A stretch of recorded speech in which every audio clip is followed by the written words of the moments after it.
Good afternoon, everyone. This is Miss Buenavidez, and our topic today is electrifying because this is about the flow of electricity. Electricity, which is very vital in our civilization and what we've been using in our houses, schools, and industries. Now, are you familiar with these different terms? Electric charge, electric current, voltage, and resistance? Don't worry because we will be discussing them today and the relationship of these three basic electrical quantities with respect to Ohm's law. Get ready and we will start now. From the simple animation of electrical charges and forces that I will be showing you, please take note of the circumstances when we can observe forces of attraction and repulsion.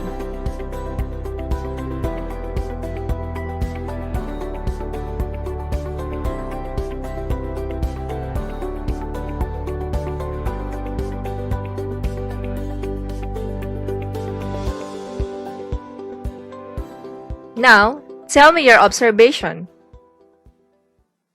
That's correct.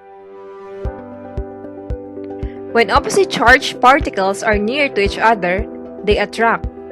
That is known as the force of attraction. However, when similar charges are brought closer to one another, they move away, and that's the force of repulsion.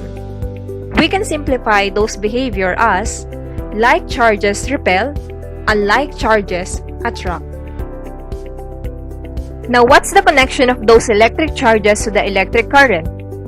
They are connected in a way that electric current, which is represented by capital letter I, is basically defined as the rate of the flow of electric charges from one terminal to another in a circuit.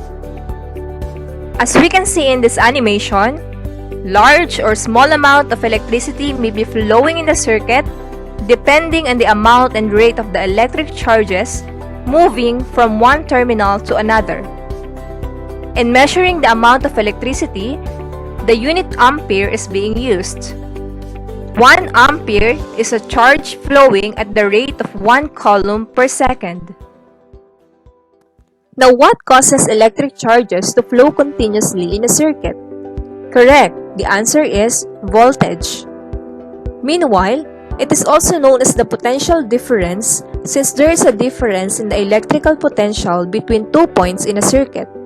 From this representation, we can see that high voltage moves a large amount of electric current, however low voltage moves a small amount of electric current. It seems like voltage is an electric pressure that pushes the electrons or charges to move in a circuit.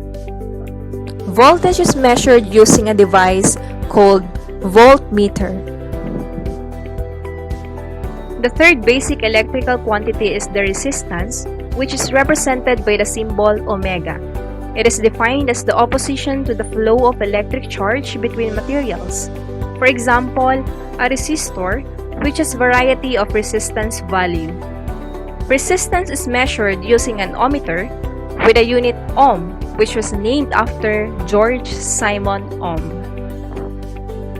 Several factors affect the resistance of the materials. The first one would be the length. Longer materials have greater resistance. Next is the cross-sectional area or the diameter of the material. Large areas offer less resistance. Third is the temperature.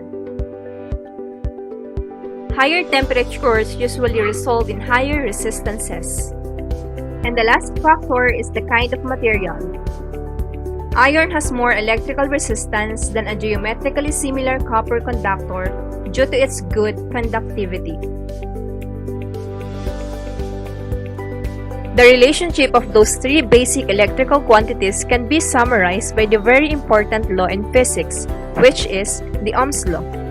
It states that the current I through a given conductor is directly proportional to the potential difference V between its endpoints.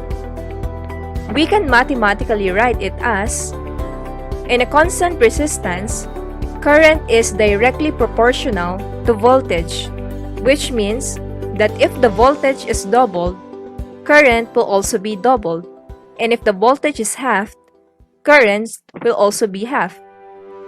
Ohm's law allows us to define resistance and to write the following forms of the law. I is equal to V over R, V is equal to I times R is equal to V over I, where I stands for current, V stands for voltage, and R stands for resistance. Finally, I will be leaving you with two simple problems to be solved using the Ohm's law. Read and analyze carefully, and please don't forget to use the correct unit for your final answer. Good luck!